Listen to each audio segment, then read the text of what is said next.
¿Listo? Pues buenas noches a todos. Bienvenidos los que están aquí presencial, también los que están en línea.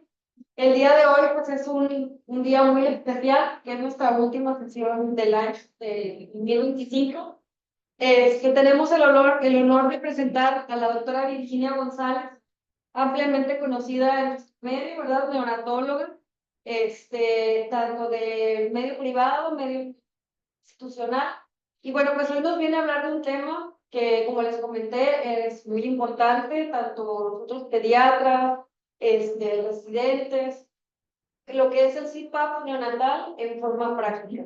Nos va a presentar algunos casos clínicos y bueno, pues doctora, le agradecemos bastante que haya aceptado nuestra invitación y pues bueno, eso es por otra. Bienvenida. Gracias.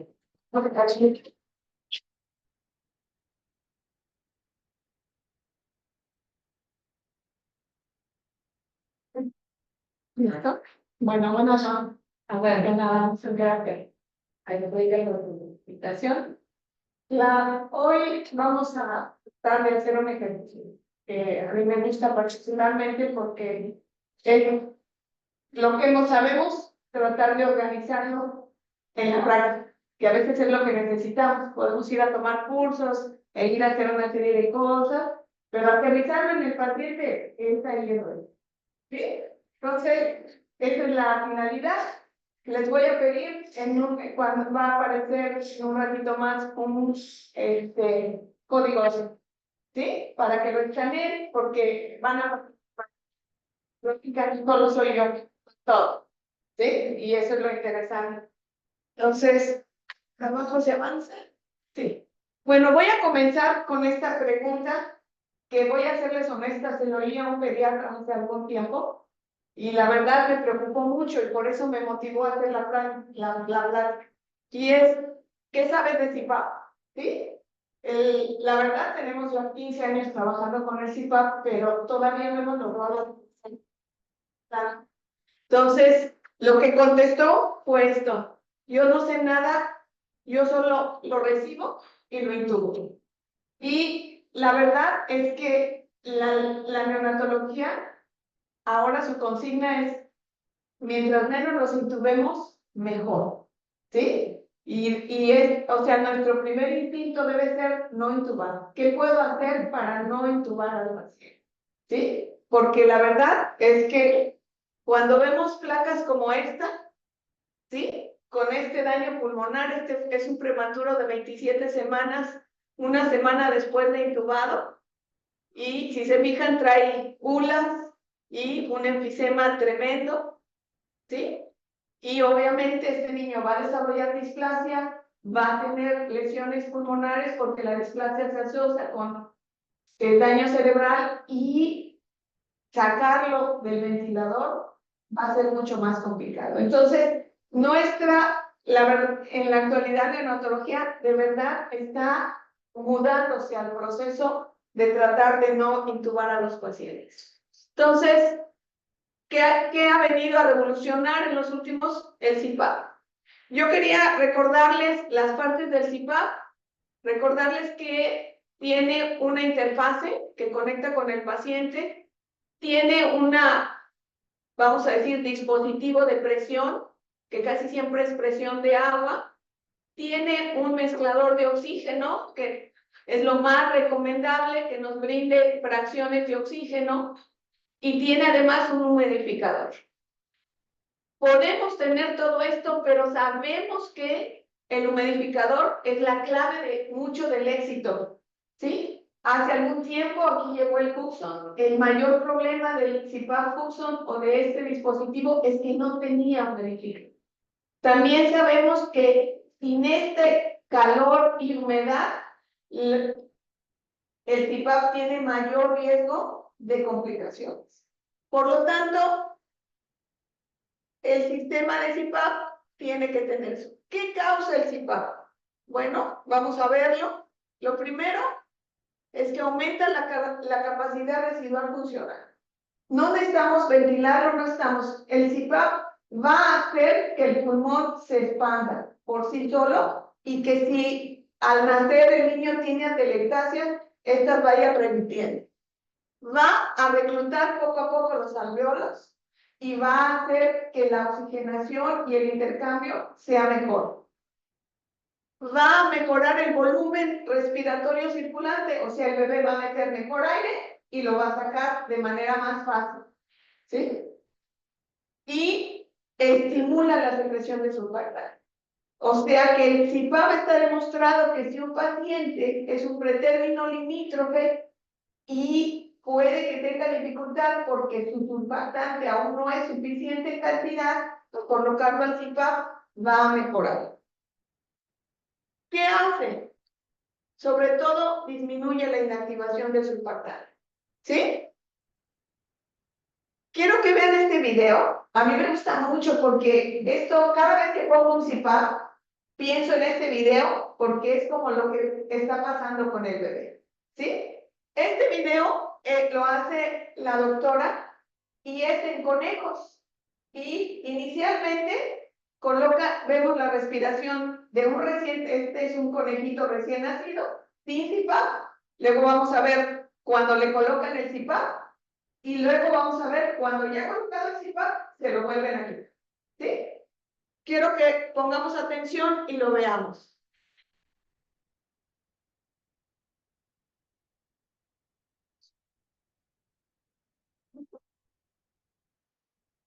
Vamos a ver si se deja. ¿Se apagó? Esto de la voz. No, sí, me Pero muy bien. si se ve el video, se apagó. ¿Verdad? And that continuous pressure. Vean cómo se There is no, sí, and we'll see there is expensive, eso es lo que está haciendo. and we'll want to see that. With each succeeding breath, you will see the lung become more inflated until finally full improvement is achieved. Va reclutando. Notice that the treatment is not instantaneous. Continuous place over a period of time. Y luego, After this work, you will see the lungs almost immediately begin to vean contract. cómo se calienta. Then, with each one, there remains significant atelectasis. This is why leaks and the oxygen CPAP are detrimental to the patient. What we strive for is consistent CPAP and therefore continuous progressive improvement in well-being. ¿Por qué es importante? Una, porque vamos a ver que como médicos, el CIPAP también tiene una curva de aprendizaje. Y si las enfermeras no visualizan que cada vez que le retiran las puntas al bebé, pasa esto y tiene que volver a comenzar el bebé a reclutar, evidentemente en muchas ocasiones, no falló y lo intubamos. Pero por eso vamos a ver que en realidad tiene mucho que ver con esta curva de aprendizaje y que enfermería tenemos que enseñarle que no debe de retirar el CIPAP a menos que sea estrictamente necesario y tiene que darle tiempo para que nuevamente reclute. Les digo, a mí me gusta mucho esto porque cada vez que pongo un CIPAP, de verdad en mi cabeza se queda grabado qué es lo que está haciendo el CIPAP y eso nos ayuda. Y viene el primer caso clínico, ¿sí? Es una madre de 28 años, embarazo 36,4, que cursa con diabetes gestacional, con hemoglobina glucosilada de 5,9, controlada con dieta y se decide la interrupción del embarazo por medio de cesárea. Nace un femenino con llanto débil, reflejos presentes, pinzamiento inmediato, con aplicación de maniobras iniciales sin aspiración de secreciones y después de 3 minutos y medio el paciente comienza con dificultad respiratoria que se demuestra con disociación tóraco-abdominal, quejido audible, tiraje intercostal y con una meta de oxigenación, ¿sí?, a los 5 minutos del 50%. ¿Sí? La pregunta es, ¿cuál es la acción que haría con el paciente? Las opciones de respuesta son colocar oxígeno en punta a 5 litros, colocar casco cefálico de 5 a 10 litros, colocar CIPAP en versión NIOTI o intubar al paciente. Les pediría si escanean el código y por favor si votan. También deben de votar en línea, les pido si votan, por favor. Y vamos a comenzar a ver los participantes. Sabía que había 80, entonces debemos comenzar a ver la respuesta. Okay. ¿Sí apareció? ¿Sí les apareció? Bien.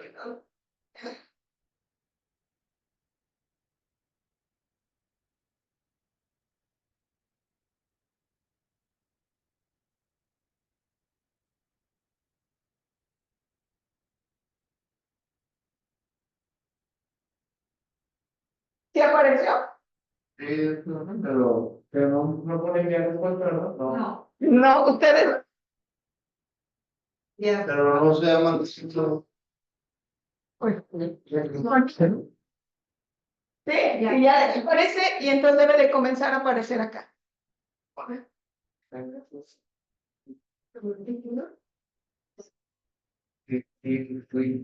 Tipo, ¿Sí aparece el cuestionario? Sí. Ok. Entonces,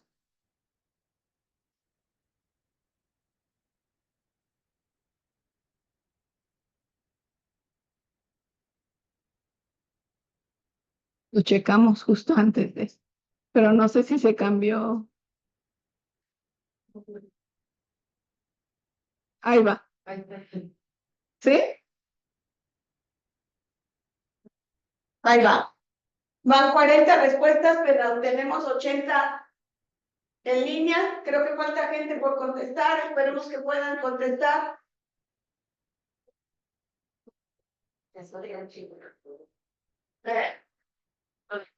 ¿Sí? Ok. Vamos a seguir viendo a ver si pueden contestar. ¿Sí? ¿Sí les apareció? ¿Sí? ¿Qué? Chat de tú, ¿Sí? en lugar de... No, díganle que escaneen y que conteste. sí, no hay. ¿Ok?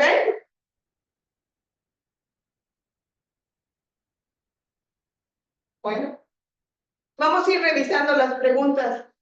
Miren, esto es algo que he visto mucho que se hace en la práctica, pero la verdad es que es una de las cosas que no debemos hacer. Colocar oxígeno en punta solamente reseca y los recién nacidos son respiradores nasales. Y recuerden el video. Si ustedes ven el video, el paciente solo está respirando como en la primera fase. ¿Sí? Esto, colocar el casco cefálico, es algo que debemos de olvidar. Es más, los cascos cefálicos deben de desaparecer, ya no usarlos, tirarlos si los ven. ¿Sí? ¿Por qué? Porque es lo peor que se puede hacer. Ni siquiera se logra una concentración adecuada de oxígeno y hay una retención de CO2 mayor en un niño con dificultad respiratoria. Entonces, en la actualidad, el casco cefálico es algo que se ha dejado de hacer. Actualmente estamos haciendo una cosa que se llama colocar en CPAP en versión NEOTI. Ahorita les voy a enseñar qué es un NEOTI. Y obviamente el paciente pues no era candidato para intubarlo, pero hay gente que sí lo llega a intubar. La mayoría contestó el NEOTI. Vamos a ver si lo conocen. Este es el NEOTI. El NEOTI es un sistema que nos permite programar PET a través de esto y nos permite regular la presión. Normalmente con esto regulamos el PEP. Podemos dejar colocada la mascarilla sin ventilar y le estamos ofreciendo CPAP o PEP al final, ¿sí? Sin estar ventilando. Si queremos ventilar, van a ver que comprimiendo aquí y con la presión, que además podemos medirla.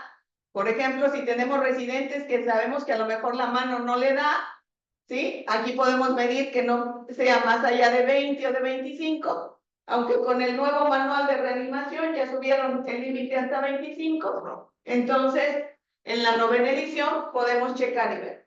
Entonces, casi siempre, ¿cuáles son los parámetros que recomiendan para poder ocupar el neotip.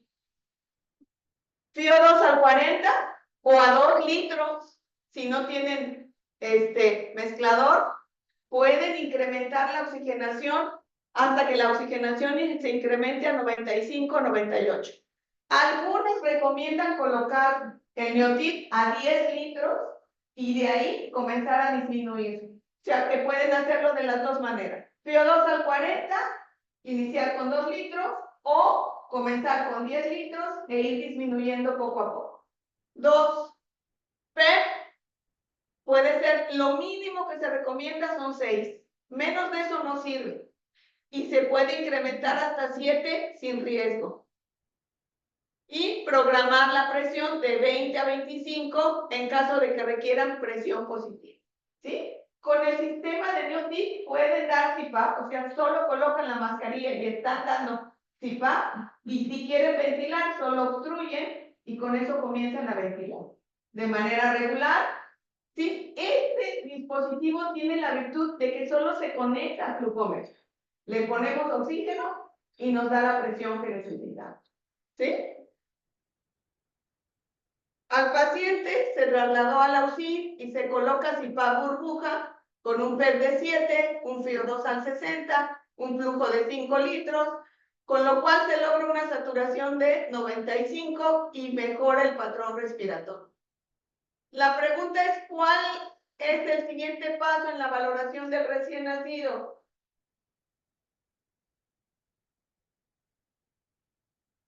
Previa verificación de radiografía y ultrasonido, colocación de surfactante por técnica de Lisa, intubación endotraqueal, intubación endotraqueal y colocación de surfactante con movimiento de la cabeza o mantener el manejo de CPAP.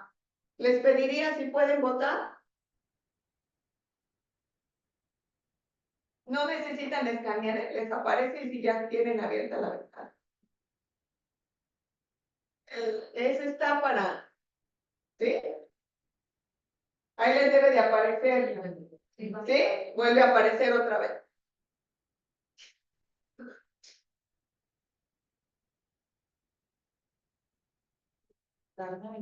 Sí, yo creo que a lo mejor tarda en llegar.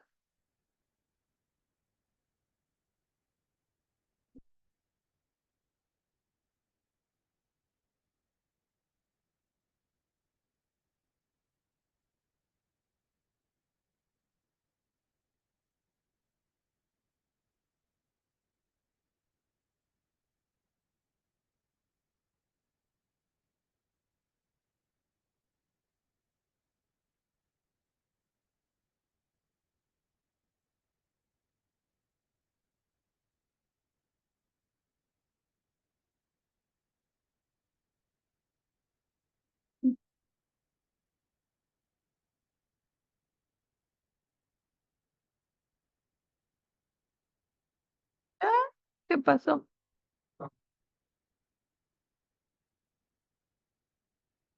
Y créanme que lo checamos antes. Bueno, Ahí está la opción. Sí. Ok, vamos a ir viendo. ¿Sí? La respuesta. Una 9% checó que había previa verificación de radiografía y ultrasonido, colocación de surfactante de Lisa, nadie decidió intubarlo, tampoco lo intubaron y una parte de ellos decidió el manejo con CPAP. ¿Sí? La verdad es que en la actualidad estos son los casos más difíciles, porque estos casos, la verdad es que en teoría el niño limítrofe y se le pone o no el surfactante es una de las decisiones que a veces encabeza este proceso. ¿Sí? Entonces, algo que hemos hecho en la actualidad los neonatólogos es apoyarnos con la radiografía, pero sobre todo con el ultrasonido. Entonces, esta era la radiografía del paciente. ¿Sí? Si se fijan, francamente es una radiografía con datos de una enfermedad de membrana hialina. ¿Sí? Tenemos infiltrado, bronco, biliar, ¿sí? Disminución de los espacios, ¿sí? Está un poco expandido, pero porque este paciente tiene CPAP. Y le hicimos un ultrasonido, ¿sí? Y esta fue su primera imagen, ¿sí? En la actualidad el ultrasonido hacia abajo le llamamos líneas B, y si el paciente tiene francamente este velamiento, sabemos que tiene una enfermedad de membrana hialina, ¿sí? Estas subsecuentes son las imágenes que le tomamos después de haberle aplicado el surfactante, porque casi siempre hacemos el ultrasonido, checamos y una hora después hacemos un control y 2 horas después volvemos a ver. Sabemos que el pulmón comenzó a abrir porque comienzan a aparecer estas líneas que son horizontales y les llamamos líneas A. Esto quiere decir que el pulmón está areándose. Entonces, a este paciente con este primer ultrasonido es candidato a surfactante a pesar que sea de 36 semanas. Es un paciente hijo de madre diabética que casi siempre se caracteriza por un consumo de surfactante. Entonces, le pusimos surfactante, ¿sí? Le aplicamos surfactante con técnica de ELISA en Surcap. Se disminuyó en forma gradual los parámetros hasta su retiro de CPAP en 3 días y se egresó a los 10 días con alimentación al seno materno. De verdad, estos casos, lo que sucede es que los recibimos sin CPAP, con casco, con evolución, terminan intubados, con mucho más manejo, pudiéndose resolver con un CPAP temprano, con una decisión correcta y con un surfactante de manera oportuna. Este caso es muy frecuente en la práctica y la mayoría de los que comenzamos un apoyo temprano, estos casos van a disminuir. Y vamos a pasar al siguiente caso, espero que ya no se nos atore. Caso número 2.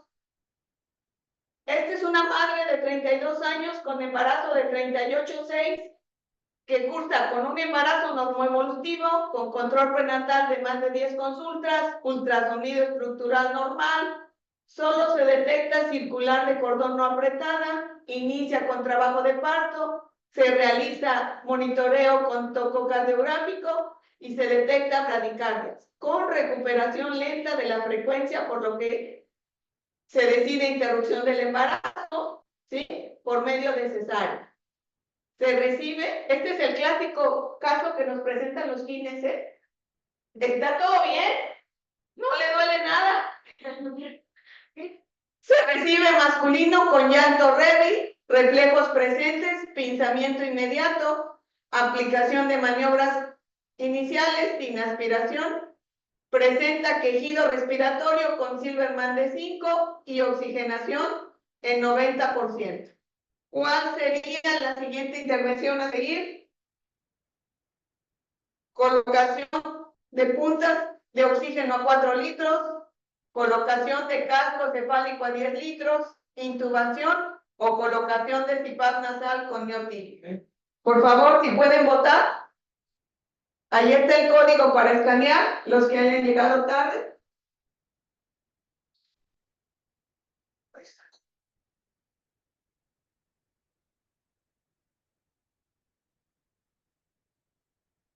Sí les apareció, ¿verdad?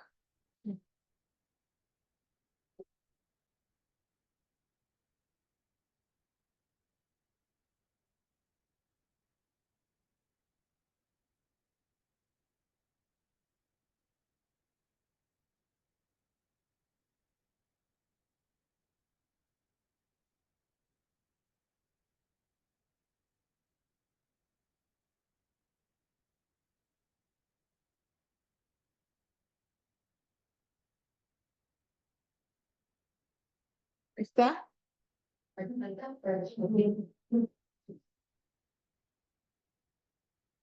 Creo que, pues, vuelvo a referirles, oxígeno en puntas no es recomendable, ya no nos ayuda, ¿sí? Y casco, hay que no hacerlo.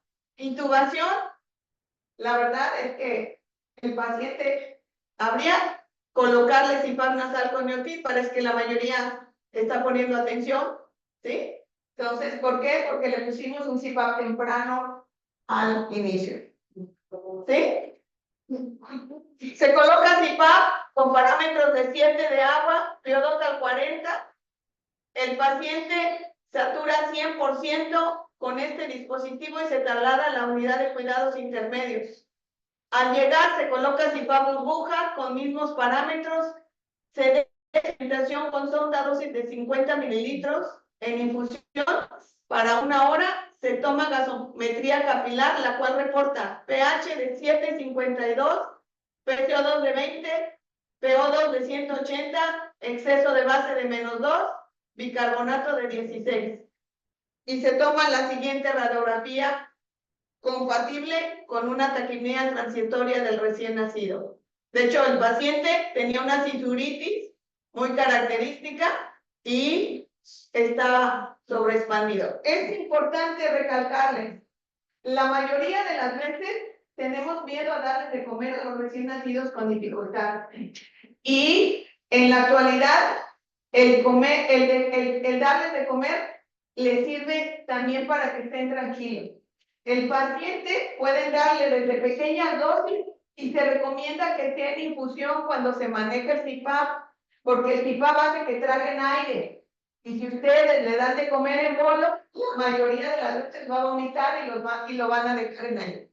Entonces se recomienda darle de comer en infusión, ¿sí? Y después de 1 hora abrir para que salga el aire del CPAP. Pero no tenerle miedo a darle de comer. El paciente le va a ir bien y va a tolerar. Entonces, aquí la pregunta es, ¿cuál sería su siguiente decisión con esta gasometría y con esta placa? Intubarlo con un tubo de 3.5, incremento de parámetros del CPAP, un PET de 8, un FiO2 al 60 y flujo de 8 litros, disminuir los parámetros del CPAP con un PET de 6 y disminuir gradualmente el PO2 o retirar el CPAP. Les pediría si pueden votar. ¿Qué vamos a hacer? En cuanto se pone. Se conectamos. ¿Ya? Doctora, ¿nos repite cuál eran los que eran los parámetros? Ah, sí. Los parámetros. ¿Cómo estaba el paciente? Claro que no. El pH es 7.52, con PCO2 de 20, PO2 de 180, exceso de base de -2 y bicarbonato de 16. ¿Sí? Con esta radiografía y comiendo a 50%. ¿Sí? Y vamos a la votación.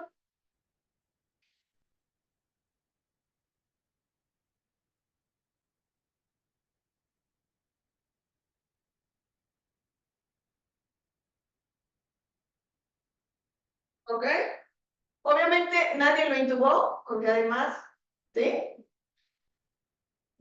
La mayoría incrementó los parámetros, ¿no? Solo el 7%. La mayoría disminuyó los parámetros. ¿Por qué? Porque el paciente tenía datos de que este CPAP le ayudó, pero también hay que ser muy constantes en ir. Esto es muy dinámico. O sea, uno pone el CPAP y tiene que estar valorando por lo menos cada 2 horas hasta ir disminuyendo el PO2. ¿Sí? Esta es una clásica taquipnea. Estas taquipneas son el 60% de las dificultades respiratorias de los recién nacidos que nacen. ¿Sí? Es un niño que en teoría no tiene antecedentes.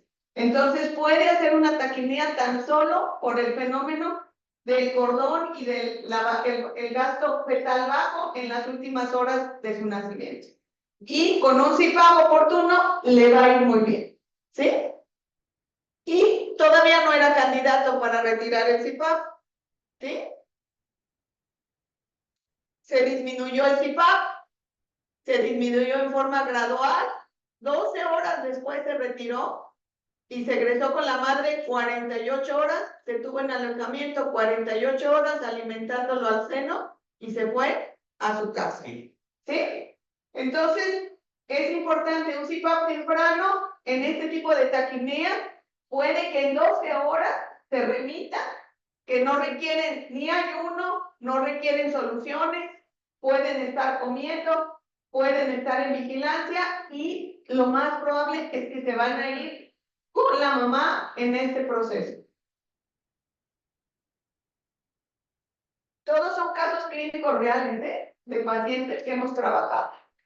Siguiente, madre de 40 años, embarazo de 28 semanas, cursa con embarazo con toxemia desde la semana 20, tratada con alfametil-dopa con control, pero con TA de difícil control, evolución insidiosa. Durante la semana 27 se decide su ingreso hospitalario por hipertensión severa, por lo cual es tratada con sulfato de magnesio y se indica esquema de esteroides para maduración pulmonar. Después de 3 días, cumpliendo 28 semanas, se decide interrupción del embarazo por medio de cesárea. ¿Sí? Algunos de los pediatras dirán, no, ese es para neonatólogo, pero resulta que hay veces que nos hablan porque es lo único que encontramos, ¿verdad? Entonces, y se ríe porque se acuerda. Se recibe recién nacido masculino con 900 gramos, con llanto débil, buena coloración, con reflejos presentes, con pisamiento tardío de 40 segundos, se coloca en bolsa de polietileno, bolsa ciclo, se aplican maniobras iniciales al minuto, presenta quejido respiratorio con Silverman de 3, oxigenación de 65 a los 2 minutos. ¿Sí? Es importante, hay detalles como estos bebés, sobre todo los menores de 1 kilo, uno debe de recibirlos con una bolsa ciclo. No hay mucha ciencia, pero va a ayudar a que el paciente no se enfríe. Si no tienen una bolsa, pueden ocupar una bolsa de suero, pueden ocupar plásticos para envolver en la cocina, pero lo importante es que el paciente conserve la temperatura. ¿Cuál sería la siguiente intervención? Intubar con tubo endotraqueal 3 French, colocar sistema de Neotip, colocar puntas de oxígeno a 5 litros o colocar casco cefálico a 3 litros. ¿Sí? Si pueden contestar, por favor.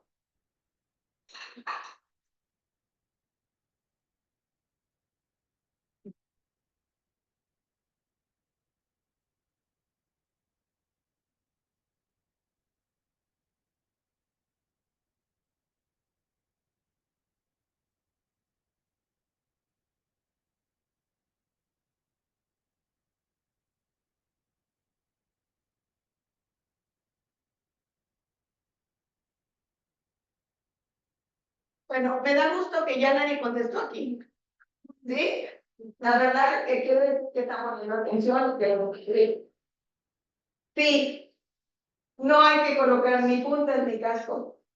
Es importante con estos bebés. Aquí la discusión, y de verdad es una discusión que habrá hasta en los neonatólogos, lo intubo o le pongo el sistema. Si el recién nacido se ve bien, tiene buenos movimientos y lo único que tiene es un poco de dificultad, hay que ponerle el sistema de yoga. De verdad, no le tengan miedo, le va a ayudar al paciente y no se va a cansar, al revés. Puede que si le pongan ese sistema y después le coloquen el CPAP, ¿sí? El paciente no va a necesitar tubo. Esa es la diferencia. El paciente se coloca Neotip y se mejora su condición y su esfuerzo respiratorio. Presenta movilidad adecuada y pelea. El hospital donde este bebé nace no cuenta con unidad de cuidados intensivos neonatales, por lo cual se decide su traslado a un hospital de referencia. Esto no pasa, y menos acá. No. La pregunta es, ¿cuál sería la forma de trasladar al paciente? ¿Sí? Fíjense bien, con casco cefálico a 5 litros en una camilla y solamente envuelto en una sábana, En incubadora de transporte con puntas nasales, con oxígeno a 5 litros, sin cubierta plástica.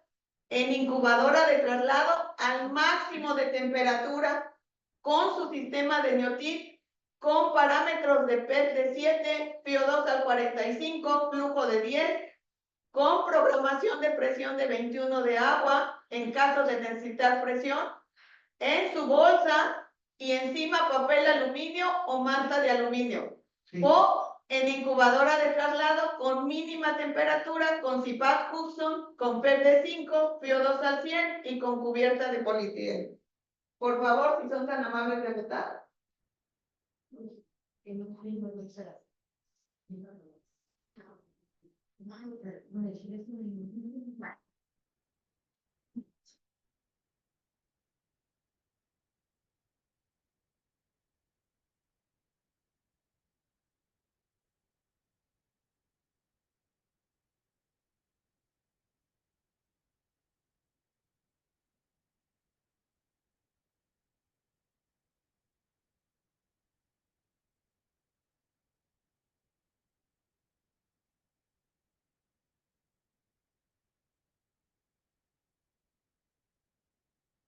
Quiero que chequen que las respuestas tienen mensajes ocultos, ¿sí?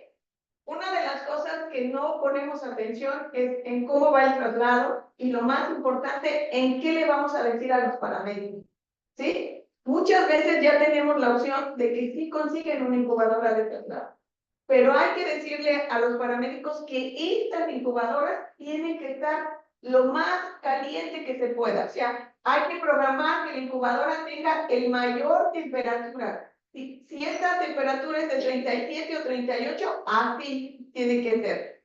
Hay que manejarlo con su sistema de NEOTIP o con su CIPAP. Puede ser un CIPAP custom, pero llevarlo con CIPAP. ¿Sí?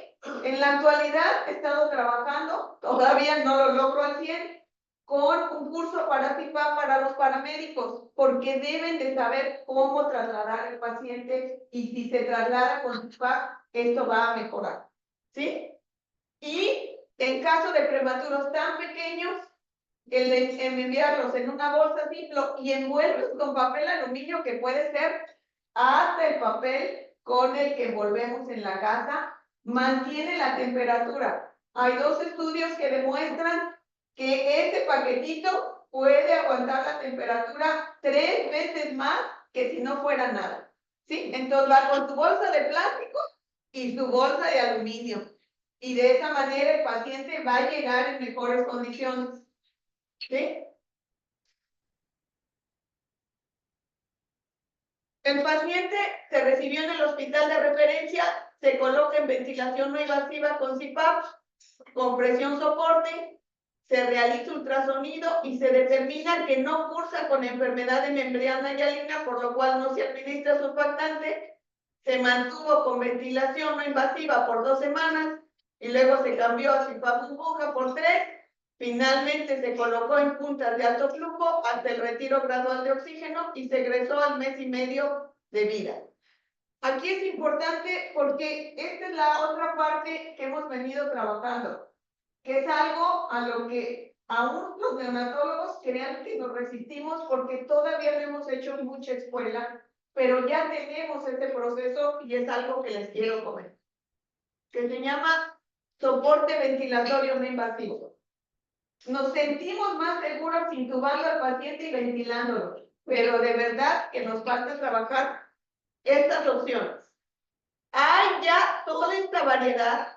Hay unas que se llaman compresión constante de la vía aérea o con ventilación positiva intermitente nasal. Compresión constante, hay cánulas de alto flujo o CIPAP. El CIPAP se divide con flujo constante o flujo variable. Y el flujo constante se divide en CIPAP con ventilador y CIPAP con burbuja. ¿Sí?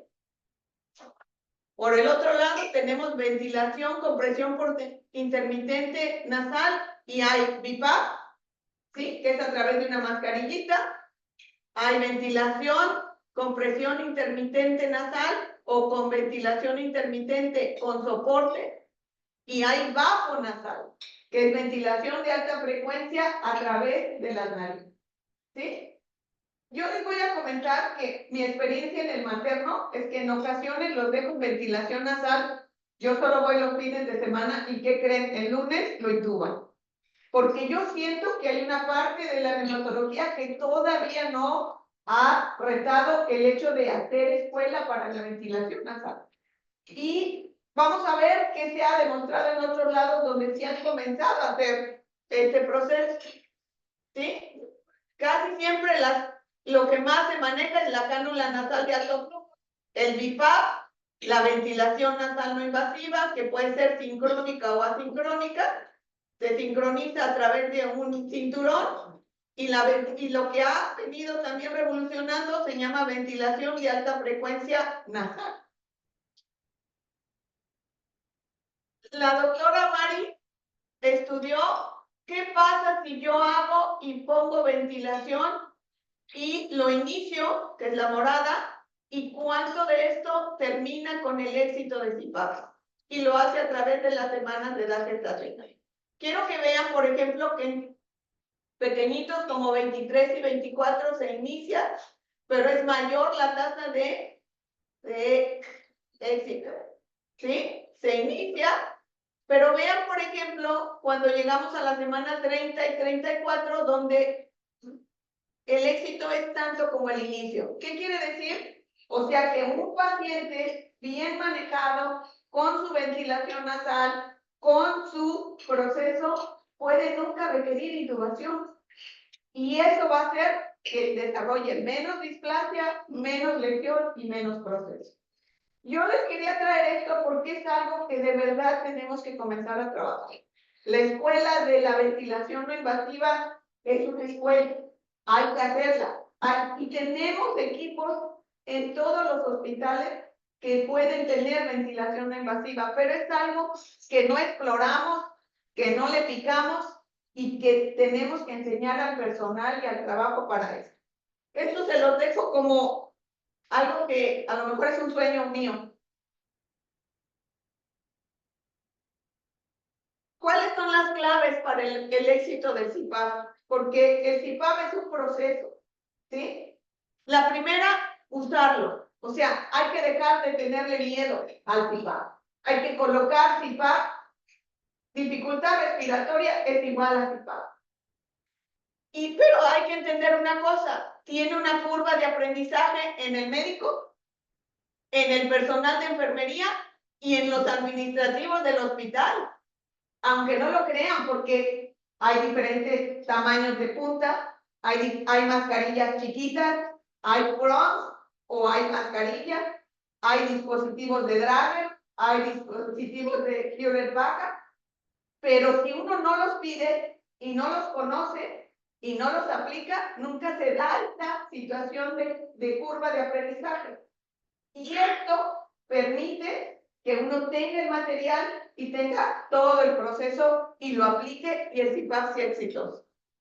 2, soporte en tiempo real de otro médico con experiencia o el neonatólogo. Definitivamente, si tenemos poca experiencia, podemos apoyarnos. Preguntar no hace ninguna situación y podemos sugerirles cómo, qué parámetros, cuánto tiempo, cuándo tomar una gasometría, cómo tomar la decisión, por qué, ¿sí? Cuándo ya se considera una falla y por lo tanto, ¿qué hacer? Por último, entrenamiento del personal porque son las cuidadoras del CPAP. Ellas se encargan de la fijación, la posición, cuidado de la narina y vigilancia de los parámetros.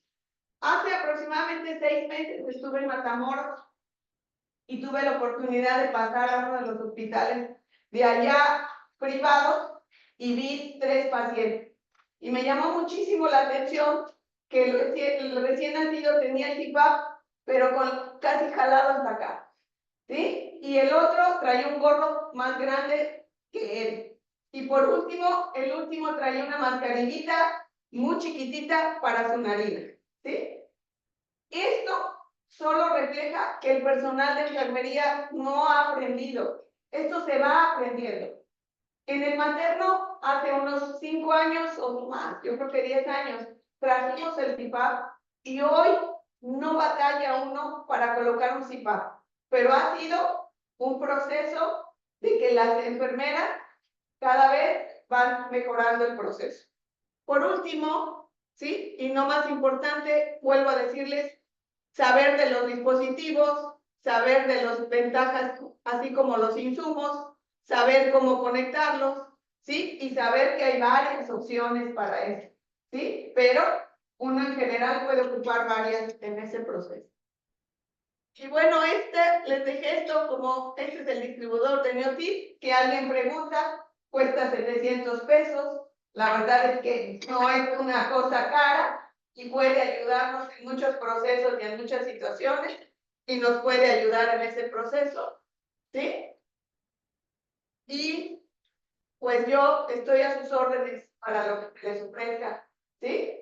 La verdad, a mí sí me gustaría muchísimo que pudiéramos, y el mensaje es este, tenemos que incrementar el uso de CPAP, dejar el casco y las puntas.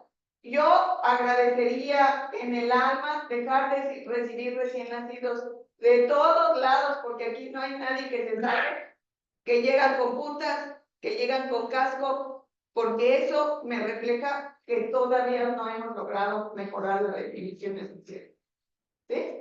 Y pues les agradezco mucho al colegio y espero que les haya gustado.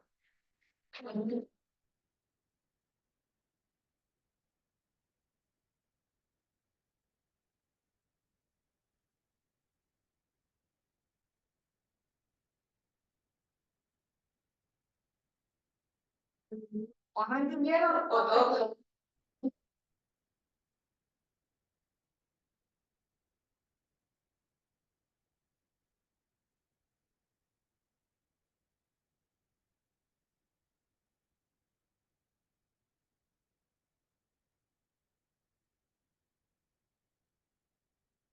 Sí, de hecho se recomienda hasta 1 minuto. Pero de 28 semanas. Sí, porque eso hace que la transfusión sanguínea disminuye el riesgo de transfusiones cuando está en la UCI. Entonces, Entonces, menos de 28 semanas. Se recomienda hasta 1 minuto. ¿Sí? Pero menor de 28. Sí, se recomienda hasta menor de 32 semanas hasta 1 minuto. Mayor de 32, 30 segundos. ¿Sí? Pero el beneficio del pensamiento tardío está más que demostrado. Ese paciente, en lugar de tener 5 transfusiones, se reducen a 2 transfusiones, porque al haber la contracción del útero, hay todo un proceso de traspaso de sangre a este bebé, oxígeno y una serie de elementos, entre ellas células madre para reparación de función. ¿Sí? Pero sí. Marina, no hay preguntas, doctora. Muchas felicitaciones. Excelente tema y muy buena explicación. Sí, no sé si acá hay alguna duda, pregunta. Lo que quise es traerle cosas prácticas de los casos que nos tocó. ¿Sí? Pues muchísimas gracias.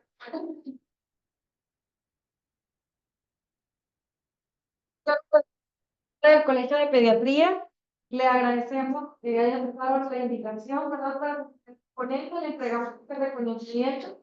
Y bueno, pues los conocimientos que nos ha compartido hoy pues, son muy valiosos para todos nosotros. Muchas felicidades, gracias. Muchas gracias por haber. Muchas felicidades, gracias.